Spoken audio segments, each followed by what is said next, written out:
오늘 말씀의 주제는요, 주님 앞에 연락되어지는 삶입니다. 주님 앞에 연락되어지는 삶.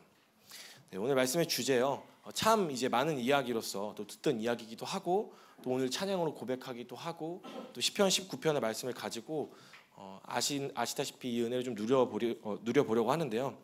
다윗의 고백을 통해 그의 중심을 들여다보고, 오늘 시편 19편의 말씀을 통해서 다윗의 또 고백, 그 고백을 통해서 그의 중심을 좀 들여다보게 되고, 그와 같은 동일한 삶의 태도로 주님 앞에 나아가서 주님께 우리의 삶이 연락되어지기를 바라면서요, 결국 우리의 기도를 들어주시는, 주님 앞에 우리의 삶이 연락되어지는 놀라운 축복과 은혜를 오늘 이 시간 누리게 되시기를 바랍니다. 네, 함께 본문 말씀 읽도록 하겠습니다. 본문 말씀입니다. 시편 19편 7절에서 14절 말씀입니다. 시편 19편 7절에서 14절 말씀. 네, 한 구절씩 번갈아 가면서 교독하겠습니다. 제가 먼저 읽겠습니다. 시편 19편 7절에서 14절 말씀입니다. 7절입니다. 여호와의 율법은 완전하여 영혼을 소생시키시며 여호와의 증거는 확실하여 우둔한 자를 지혜롭게 하며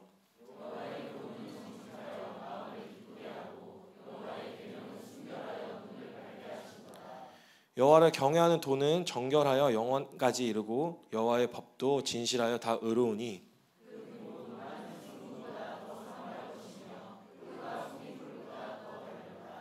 또 주의 종이 이것으로 경고를 받고 이것을 지킴으로 상이 크나이다.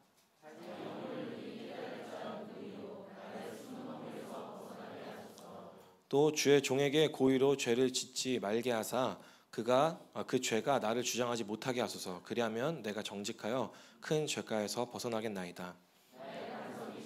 나의 구원이시신 여호와여, 내 입의 말과 마음의 묵상이 주님 앞에 연락되기를 원하나이다. 아멘. 네, 아멘. 감사합니다. 함께 본문의 말씀을 읽었었는데요. 먼저 좀 짚고 넘어갈 것은요, 연락이라는 단어를 좀 알고 넘어가면 너무 좋을 것 같습니다. 아마 이제 오늘 찬양을 또 함께 따라 부르시면서도 알고서 부르시는 분들도 계시겠지만 사실 정확한 의미는 모르고 긍정적이거나 좋은 의미겠지 싶어서 찬양을 좀 따라 부르시는 또 고백을 하셨을 수도 있는데요. 연락되다라는 이제 단어의 뜻은요, 기쁘게 받아들여진, 그리고 마음에 들게 받아들여진 등의 의미를 가지고 있습니다.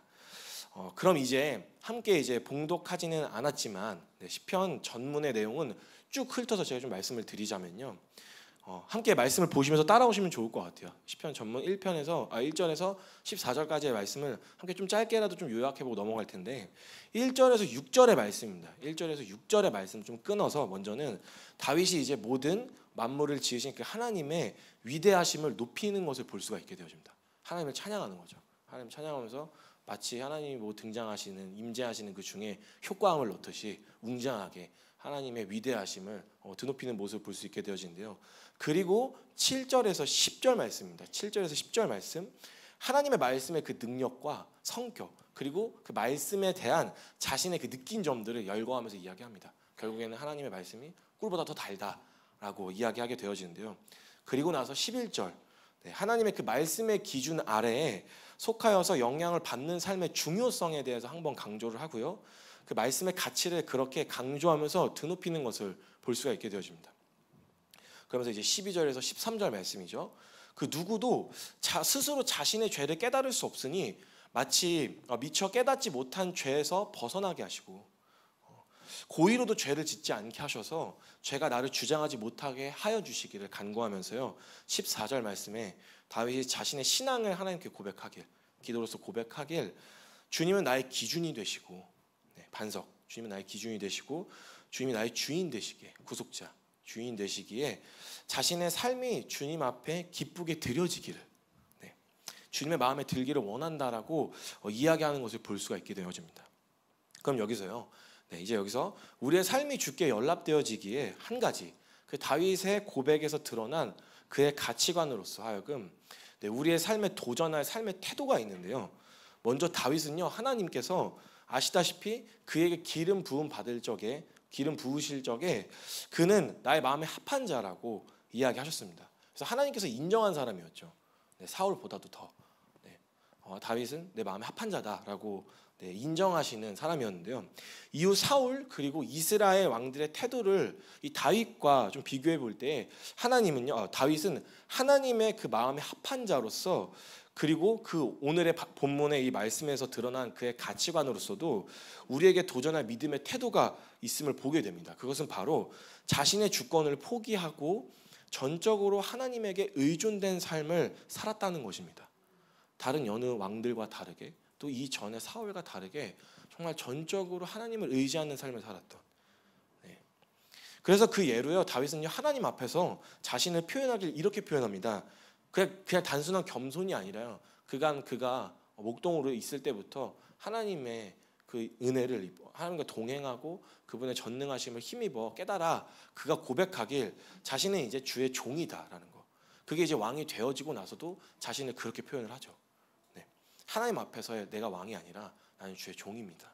그리고 목자를 따르는 어린 양 등등으로 오늘 본문의 말씀에서도 다윗은요 많은 성도들이 착각하듯 신앙생활할 때 착각하듯 하나님을 내 인생의 헬퍼 정도로 하나님을 내 자신의 삶의 유익과 안정과 평화를 위해 찾고 구하고 의지하는 것이 아닌 다윗은 하나님이란 분은 절대적인 뜻에 그 하나님이란 분에게 있어서 자신을 맞추길 하나님이란 분은 절대적인 그 뜻 앞에서 자신의 삶을 맞춰가는 것을 볼 수가 있게 되어집니다. 나는 하나님의 종입니다. 하나님 나의 주인이십니다. 나는 그분의 종입니다. 하나님의 뜻이 더 크시고 그분의 뜻대로 되어져야 됩니다. 그렇게 그가 순종함을 따라 하나님의 말씀을 어떻게 대하였는지 그 역사를 통해서 좀 들여다볼 수 있게 되어지는데 오늘 또 그거 다 나누면 1시간 이상 되어질 수도 있으니까요. 오늘 본문의 말씀에서만 또 발견할 수 있는 것은 1절에서 6절까지의 말씀으로서 하나님의 그 말씀을 좀 하나님의 위대하심을 높이면서 후반절에 그가 높이지 않아요. 하나님의 그 높인 찬양에 걸맞게요. 하나님의 말씀의 능력을 또한 찬양을 합니다. 그리고 그 앞에 자신이 얼마나 무지한 자로서 그의 법도에 떠나 그 법도를 떠난 하나님의 기준에서 벗어나는 그 죄를 범하기를 두려워하길 자신을 붙들어 주시기를 하나님께서 멀리 떨어져 나가면 자신이 죽게 되고 하나님에게서 떠나는 것이 곧 죄이오니 그것이 두려워서 자신을 지켜달라고 구하는 모습을 볼 수 있게 되어집니다. 끝내는 14절에서 나의 반석이시오 즉 나의 하나님을 기준으로 삼고 나는 하나님의 기준으로 삼습니다. 내 인생의 내 기준과 내 경험과 내 느낌이 기준이 아니라 하나님의 말씀이 나의 삶의 기준입니다 라는 것을 이제 이야기하면서 나의 구속자이신 즉 나는 하나님께 속하였으니 하나님이 내게 속한 것이 아니라 내가 하나님께 속하였으니 하나님 앞에 드려지는 삶 그리고 하나님께서 기쁘게 받으실 삶을 하나님 앞에 합당한 삶을 살기를 원하는 모습을 볼 수 있게 되어집니다. 이렇듯요 다윗은 하나님이란 분을요 철저히 높이며 찬양하고 그 가운데서 하나님을 자신의 삶의 기준에 끌어와 맞추는 그런 모순된 삶이 아닌 하나님의 그 말씀의 기준에 자신의 뜻을 깨붙여서 맞추는 것을 볼 수가 있게 되어집니다. 이것이 하나님의 마음에 합한 자의 삶으로 하나님의 주권을 절대적으로 인정함으로 하나님을 찬양하고 자신의 삶이 하나님 앞에 연락되어지기를 간구하는 삶인 것을 볼 수 있게 되어지는데요. 다윗이 이와 같이 고백하기도 전에 하나님의 주권을 절대적으로 인정하는 그의 삶의 태도로 하여금 하나님께서는 그의 마음에 합한 자가 어떤 삶을 사는지 이미 또 그의 기도를 들어주심으로 이미 연락받은 삶임을 또 볼 수 있게 되어집니다. 확인할 수 있게 되어집니다. 그럼 이제 성도님들께 저는 좀 질문을 드리고 싶습니다. 생각해 보시길 질문을 드리길 분명 앞서 소망한 바와 같이 우리가 앞에서 찬양했잖아요. 주님 앞에 연락되어지길 바랍니다. 주님을 찬양합니다. 주님을 사랑합니다. 이렇게 고백했던 것과 같이 또 그렇게 소망했던 것과 같이 특히나 이제 오늘 이곳까지 예배를 드리러 오시는 마음이시라면 가벼운 마음은 아니시잖아요. 정말 주님 앞에 연락되어지는 삶을 살게 되기를 주님 앞에 내 삶이 거룩한 산 제물로 드려지기를 내 삶이 예배가 되기를 바라시는 마음이실 텐데 다윗과 같이 정말 우리의 삶이 주님께 연락되어지기를 그 바라는 마음을 분명 우리 모두가 품고 계실 것이고 가지고 계실 텐데요. 그럼 여쭤보고 싶습니다. 우리의 삶은 그 모순됨이 없이 주님 앞에 드려지기에 주님께서 우리의 삶을 기쁘게 받으시기에 우리의 삶은 모순이 없는지 우리는 정말 주님께 연락되어질 만한 삶을 살고 계셨는지 한번 돌아보시기를 바라는데요. 우리 앞서서 고백했잖아요. 주 앞에 연락되어지기 바랍니다. 근데 우리 정말 그 고백한 것과 같이 동일하게 주님 앞에 드려질 수 있을 만한 삶을 살고 계셨었나요? 네, 물론 오늘 처음 오셔서 이제껏 몰랐기 때문에 진짜 난 교회 지금 당장에 봐서 나 예수님도 모르고 하나님도 잘 모르는데 이렇게 처음 오셔서 몰랐기 때문에 이런 질문을 받기는 좀 부담스러우실 거예요. 오늘 처음이다 라고 하신다면요, 앞으로 어떻게 믿으면 되는지를 보게 되시면 되고요. 이제는 우리가 믿는다고 했을 때 어떻게 믿는 것인지, 제대로 믿는 게 무엇인지를 좀 이후에 나눌 내용으로서 방향성을 잡으시면 될 텐데, 믿는 우리는 정말 연락되어지는 삶을 살고 있었는지 지금 함께 한번 좀 점검해 보시기를 바랍니다. 네, 그래서 오늘 알아가게 아시면 되겠지만, 모르시는 분들은 알아가시면 되겠지만, 네, 오늘도 이렇게 좀 짓궂게 좀 찝어서 질문하며 점검하시기를 바라는 것은, 네, 당연히 우리가 주님 앞에 이렇게 고백하면서 모순된 삶을 살지 않기를 바라는 마음에 좀 나누게 되는 것인데요. 네, 지금 우리의 삶, 주님 앞에 연락되어지기에 합당한 삶을 살고 계신 건가요? 네, 저는 이제까지 남들 보기에 제가 인정할 만한 삶을 살았냐, 혹은 제가 이 질문하는 것이 남들에게 인정하고 남들에게 있어서 우리가 인정을 받고 부러워할 만한 능력을 여러분들에게 가지고 계시냐, 혹은 여러분들 성도님들 인정할 만한 삶을 사셨냐라고 물어보는 게 아닙니다. 혹은 도덕적인 문제에 있어서 깨끗하게 잘 사셨냐라는 것을, 이런 걸 여쭤보는 건 아닙니다.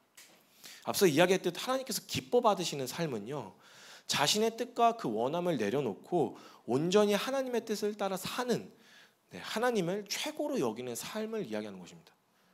그냥 하나님께 연락되어진다는 삶이 남들 보기에 깨끗하게 살고 남들에게 인정받는 어떤 능력을 가지고 또 그런 그런 삶을 사는 게 하나님께 연락되어지는 합당한 삶이냐? 그게 아니라요. 그게 아니라 정말 우리가 하나님의 최고로 여기는 삶을 살고 계셨냐는 것입니다.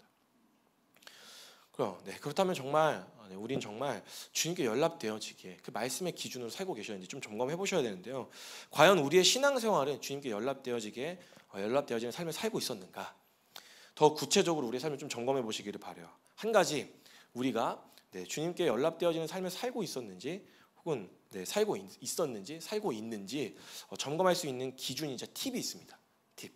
그것은 바로 우리가요, 죄를 어떻게 인식하고 있느냐, 죄를 어떻게 인식하고 그 죄를 어떻게 대하고 있느냐를 보면요, 우리가 정말 하나님을 최고로 여기고 있는지 볼 수가 있습니다.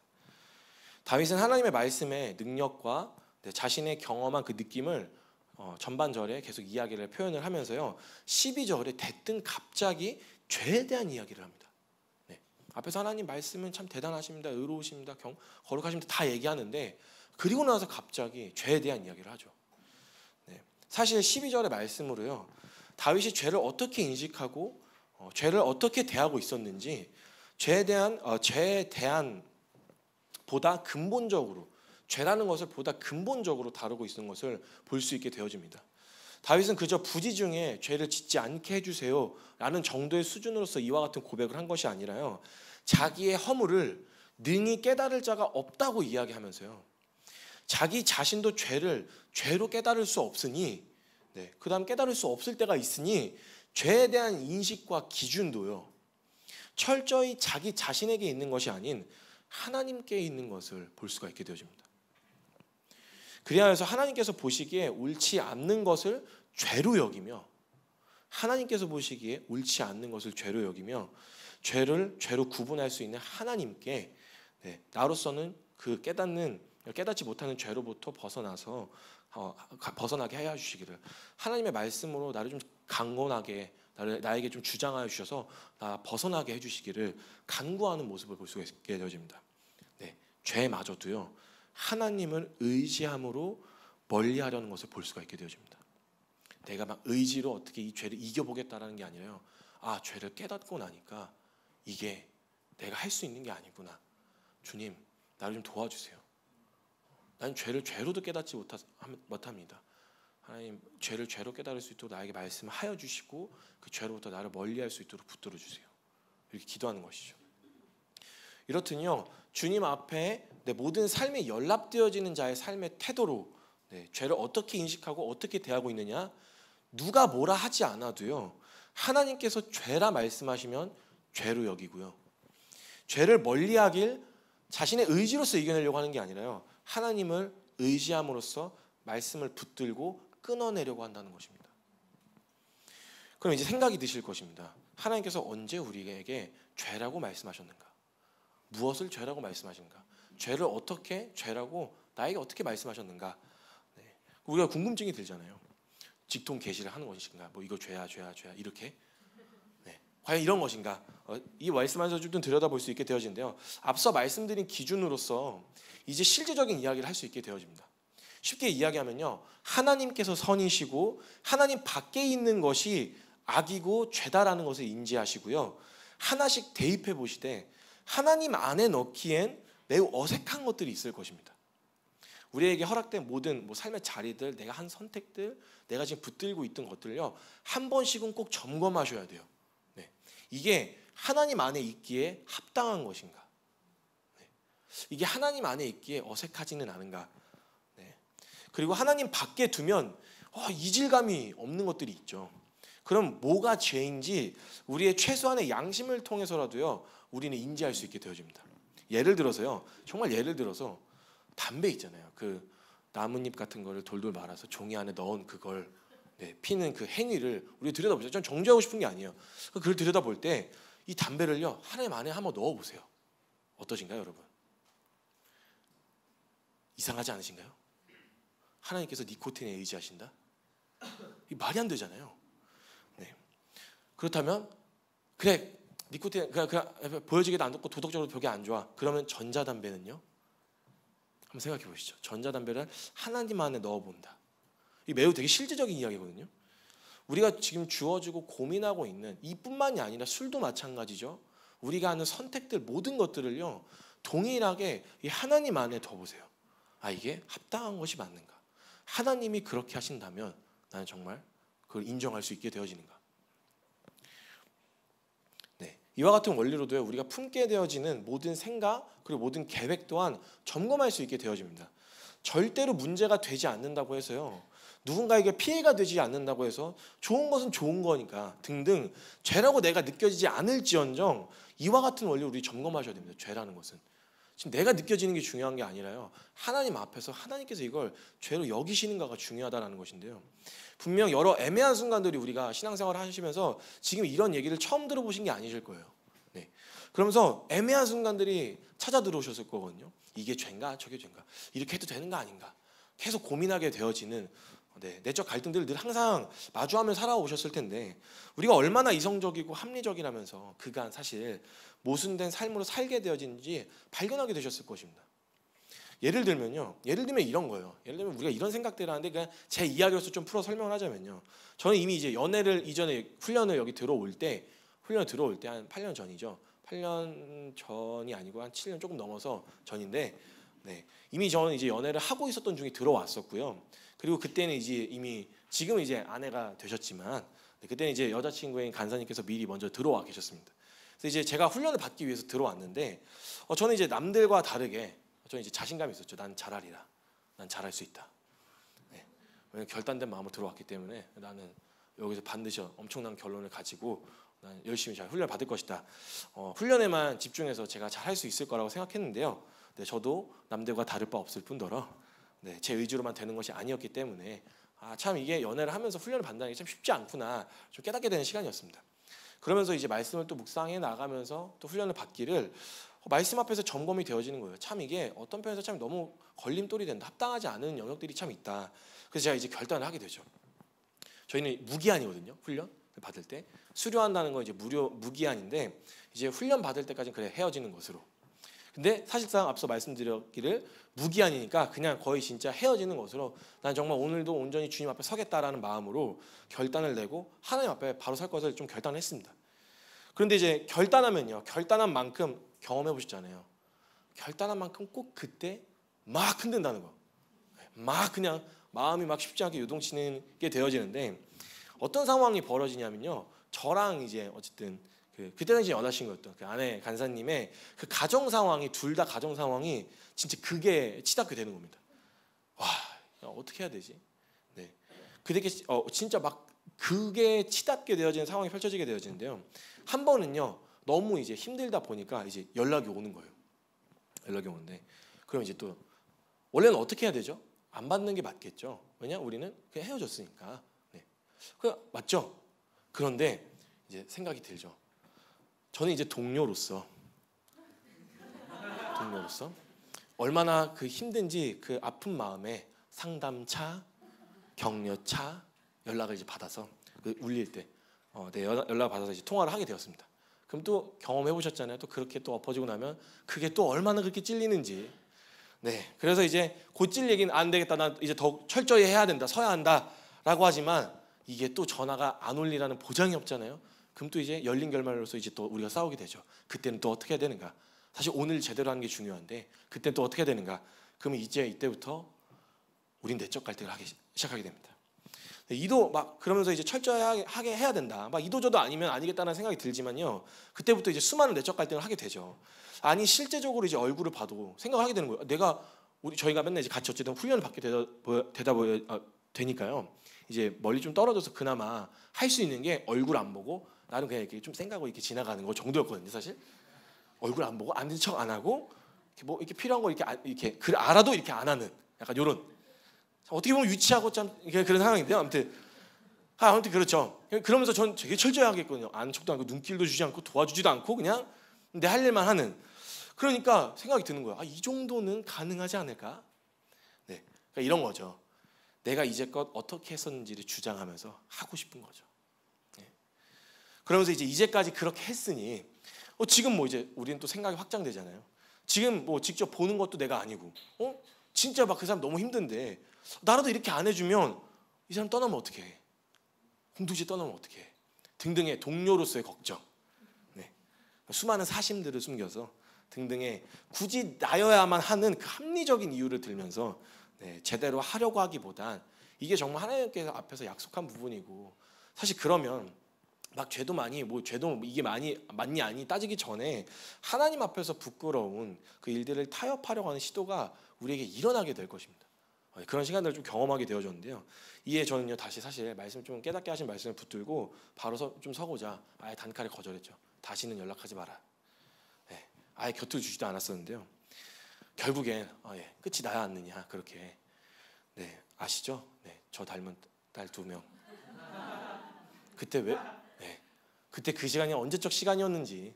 네, 정말 결국에는 그렇게 싸우다 보니까 하나님 앞에 바로 서고자 하니 진짜 은혜는 정말 은혜대로 누리게 되고 아시다시피 또 매우 감사한 것은 아시죠? 365일 붙어 있게 되었습니다. 네, 그래서 매우 정말로 행복한 나날들을 보내고 있습니다. 믿으셔야 됩니다. 네, 이처럼 이런 상황들처럼 제 싸움들처럼도 뭐가 죄니 이게 죄니 뭐 따지기도 애매한 상황들 우리에게 펼쳐지잖아요. 내가 하나님 앞에서 이렇게 좀 살아보고자 결단하고 또 이런 것들을 좀 이제 결단하는 상황들 가운데서 꼭 그 결단하면 꼭 이제 애매한 상황들, 수많은 갈등들을 하게 될 때가 있는데요. 그때마다 우리는 하나님 앞에서 그 말씀의 기준으로 반응해야 함에도 불구하고 내가 하나님 앞에서 결정한 대로 이젠 기준을 다시 세웠잖아요. 난 이렇게 살겠다라고 결정했음에도 불구하고 우리는 자신의 원함대로 하길 아니 내가 죄인이어서 내 자체가 사실 죄인이어서 하나님께서 날 대신하여 자신의 전부를 내어 살리신 이 은혜를 믿고서도 우리는 말씀의 기준에서 이게 옳고 그른지 자꾸 따지려고 하고 적어도 우리는 그 은혜를 받았으면 내 뜻을 부인하고 내가 원하는 게 잘못이고 죄이다라는 것을 깨달아서 정말 우리가 하나님 앞에 드려진 삶을 사는 것이 옳을 텐데도 불구하고 우리는 계속해서 묻게 되죠. 이게 또 하나님의 뜻인지 아닌지. 네. 분별해야 돼도 불구하고 계속해서 내가 원하는 대로 하려고 하는. 하고 싶으면 하고 싶을수록 내가 보기에 합리적인 이유들을 가져다 대고 내가 보기에 그럴듯한 이유들을 붙잡게 되는 그런 고민들을 할 때가 있다는 것입니다. 네, 이뿐만이 아닙니다. 오늘 작정했습니다. 이뿐만이 아니죠. 다양하고 참 수만 가지 오해로 우리가 하나님을 오해하길래 다양하고 수만 가지 오해로요. 다른 무엇보다 큰 죄는 내가 곧 죄로 내가 원하는 대로 내가 하나님인 것 마냥 내 느낌과 내 경험과 내 기준과 내 생각을 기준 삼아 사는 것이 사실 하나님 앞에서 가장 악함을 우리는 성경 내내 들여다보게 되잖아요. 네, 그렇게 이야기하고 있는데 하나님의 말씀 그 완전한 기준을 눈앞에 두고서도 우리는 익숙하게 반응하길 내가 옳고 하나님이 틀렸다고 주장하려고 할 때가 있습니다. 예를 들어서요. 제가 이제 KOD의 훈련 팀장으로 있으면서도 지체들을 상담할 때도 그렇고요. 저희가 이제 수련회를 진행하잖아요. 수련회 진행하면 꼭 이제 제가 어쨌든 진행팀을 맡아서 총괄을 하다 보니까 상담을 하러 이제 올 때가 있습니다. 그럼 그럴 때 꼭 하는 그 참가생들의 질문이 있어요. 질문. 그 완전한 복음을 듣고 그 사랑을 믿는다고 하면서도 꼭 찾아와서 하는 이야기가 있어요.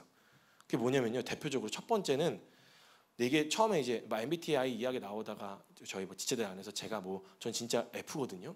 근데 다들 T라고 이야기하면서 이야기했던 건데요. 첫 번째 대표적으로 뭐냐면요. 하나님께서 모두를 사랑하시는데 이런 나를 사랑하시지 않는 것 같아요. 라는 이야기. 두 번째, 하나님의 사랑을 알고 난 복음을 믿는데 문제는 이 믿음으로 살아가는 게 그 죄의 유혹을 끊어내는 것이 잘 안 된다는 것입니다. 네. 그럼 이제 이런 고민들 때문에 정말 많이 힘들어하고 괴로워하는데요. 이 모든 이야기의 근본적인 문제는 뭐냐면 제 상담에 이제 이렇게 이야기해요. 근데 이 모든 이야기의 근본적인 문제는 뭐냐면요. 애초에 생각의 근거가 잘못되었습니다.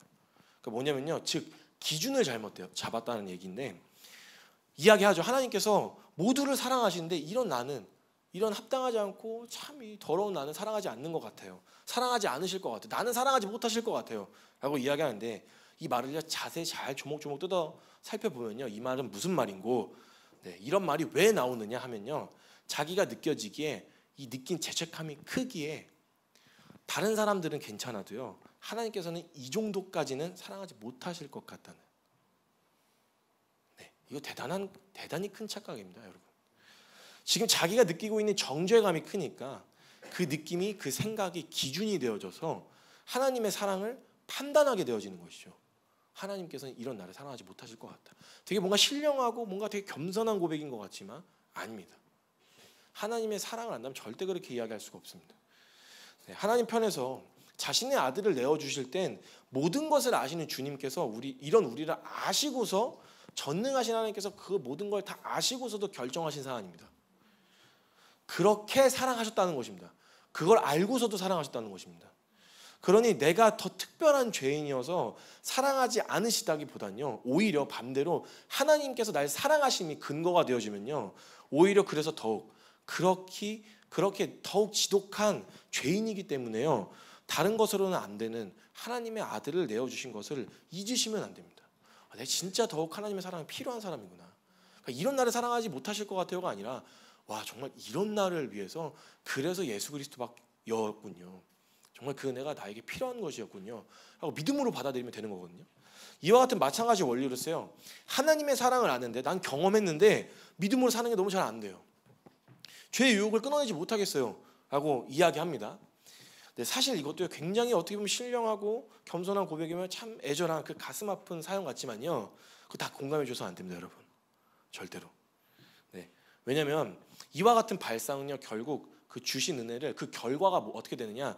나에게 주신 은혜를 가볍게 여기게 만들게 되어집니다. 왜냐면요, 이 말도 따지고 보면 이 이야기를 하는 이유는 그 사랑을 듣고서도 유혹에 넘어진 내가 듣고도 넘어질 수 있다라는 것이 이미 기준이 되어진 거예요. 그러니까 자기가 잘 못해서 넘어질 수도 있는 건데요. 이건 절대적인 거죠. 나는 그거 알고서도 넘어졌다는 게 기준이 되어져서는 하나님의 사랑을 듣고서도 안 된다라는 이야기를 하는 것인데요. 하나님의 사랑의 깊이를 사실요 몰라서 넘어지고 흔들리는 것이지 하나님의 사랑을 정말 그만큼 그렇게까지 안다면요. 절대 그 자리에 우리는 설 수가 없고 우리는 엎어질 수도 없고 그런 것을 선택할 수가 없다라는 이야기입니다. 왜냐면요. 하나님의 사랑을 안 예수님은요. 육체를 우리와 동일하게 입고서도 사단의 시험에 넘어지지 않으셨습니다. 맞죠? 우리와 같이 하나님이 보이지 않으셨음에도 믿음으로써 온전히 하나님의 모든 뜻을 순종하고 이루셨습니다. 맞죠? 이게 사실입니다, 여러분. 근데 더 감사하고 은혜가 있는 것은 하나님은 우리를 사랑하셔서요. 이게 예수님만의 이야기느냐? 아니요. 하나님이 우리를 너무나도 사랑하셨어요. 자신의 전부를 내어주심으로요. 당신의 자녀 삼으시고 새 생명 삼아주셨습니다. 새 생명을 주셨습니다. 이 말은요. 하나님의 사랑을 받아 믿는 우리도요. 동일하게 예수님처럼 이 땅에서 살아갈 수 있다라는 것입니다. 이게 하나님께서 십자가를 통해 이루신 부활하심으로 우리에게 주신 생명의 능력임을 절대 잊어서는 안 됩니다. 네. 이게 하나님께서 이루신 진리가 기준이 되어져야 부인을 해도 하나님을 부인하는 것이 아니라 우리를 부인함으로써 올바른 기준에 계속 맞춰져 감으로 더욱 주님의 사랑과 은혜를 깊이 누릴 수 있을 텐데, 내가 기준이 되면, 내가 느끼는 것이 기준이 되면 이와 같이 하나님을 믿는다면서도 헷갈리는 거예요. 하나님의 사랑을 안다면서도 괴로움에 허덕이는 것을 볼 수 있게 되어지는 것입니다. 이러한 문제, 우리의 존재된 문제는요, 믿지 않는 사람들도 조금만 겸손히 겸손한다면 인정하게 되실 텐데, 사람 마음이요, 우리가 참 이게 죄인이라는 게 밖에 있는 사람들도 조금만 겸손하면 인정하게 되실 거예요. 사람의 마음이 참 끝도 없이 자신에게 사랑을 요구하기에 얼마나 참 사람의 마음이 무적행 같은지, 얼마나 이해받고 싶고 얼마나 사랑받고 싶고 얼마나 자기만 편하고 싶은지 사실 들여다보면, 단적인 예로서 관계 가운데서도요, 사실 보면 우리가 서로가 아니면 죽는 줄 알고 또 결혼할 때 인생을 걸고서 결혼하잖아요. 너무 사랑하니까. 그때 당시 이 사람밖에 없으니까 결혼하잖아요. 그런데도 부부싸움을 하죠. 그렇게 사랑하는데도. 아니 사실 오늘 한날 정말 사랑하기에도 모자른 시간에, 낭만적인 것 같은 이야기지만 우리 삶의 실제 현장은 정말 참 치열하죠. 그렇게 또 살아온 배경이 다르고 인식하는 사고가 달라서 그렇게 생길 수밖에 없는 오해들로 우리가 어떻게 생각하게 되죠? 내가 화나고 내가 짜증나고 내가 기분이 나쁘고가 먼저가 되어지면, 우리가 더 이해하려고 하기보다, 그 사람을 더욱 품으려고 하기보다 내가 지금 느껴지는 감정과 생각들이 우리가 우선이 되어지고 그게 기준이 되어지고 나면요, 그때부터는요 우리는 살아있는 살인 병기가 되어집니다. 아시죠 여러분? 내가 뱉는 모든 말과 행동은요 상대의 마음을 죽일 수 있는 충분한 살인 도구가 되어집니다. 이때부터 이제 아수라장이 되어지죠. 이거는 믿지 않는 사람들도요 경험하게 될, 마주하게 될 상황인데, 이와 같이 우리의 삶에서 드러나는 그 현상으로서도 절대로 우리가 우리의 삶의 기준이 되어져서는 안 되고요, 절대로 안 되고요, 우리가 하나님이 되어져서는 안 되죠. 맞나요? 십자가에서 이루신 사랑을 믿으며 이전에 나는 죽고 예수 그리스도로 산다고 말하는 우리 성도님들은 과연 하나님의 자녀답게 그 정말 다윗처럼 주님 앞에 연락되어지는 삶을 살고 계셨나요? 우리 삶의 그 치열한 현장 중에서 정말 주님을 최고의 가치로 여기고 하나님의 기준, 그 말씀이 기준이 되어져서 정말 모든 관계 가운데서도 사랑하고 또 모든 그런 순간 가운데서 거룩을 지키는 삶, 하나님을 최고로 여기는 삶 살고 계셨나요? 이제껏 죄가 어떻게 인지하고 죄를 어떻게 대하고 계셨나요? 어느새 익숙하게 내가 느껴지기에 아무런 문제가 없으니, 남들에게 피해를 주는 것이 아니고 이게 큰 대수라고 등등 하나님 앞에서 합당하지 않는, 하나님 안에 있으면 안 되는 것들을 하나님께서 죄라고 말씀하신 것들을 우리는 아니라고 이야기하며 우리가 원하는 것들을 붙들고 계시진 않으셨나요? 진정 요한복음 3장 16절의 은혜가 우리의 삶의 실제라면, 내 원함, 내 계획, 내 느낌, 내 경험은 하나님 앞에서 점검할 수밖에 없으셨을 텐데, 우린 얼마나 말씀 앞에서 우리의 삶이 주 앞에 연락되어지기에 예민하게 반응하고 계셨나요? 우리 정말 이대로 주님 앞에 드려지면 주님께서 기뻐 받으실 만한 삶을 살고 계셨었나요? 우리가 솔직히 남들을 정죄하는 것만큼만 우리 스스로를 말씀 앞에 비추어 보았더라도요, 우리의 영혼의 유익이 되었을 텐데, 그저 하나님의 말씀은 거기에 내 원함을 내 원함대로 하기에, 내 뜻대로 하기에 하나님의 말씀은 가져다 와서 내 판단까지 더해 우리가 사람들을 정죄하기에, 사실 하나님의 말씀마저도 정죄의 도구로 사용하지는 않으셨나요? 그렇다면 이 시간이요, 다윗과 같이 우리의 뜻을 돌이켜 간구하시기를 바랍니다.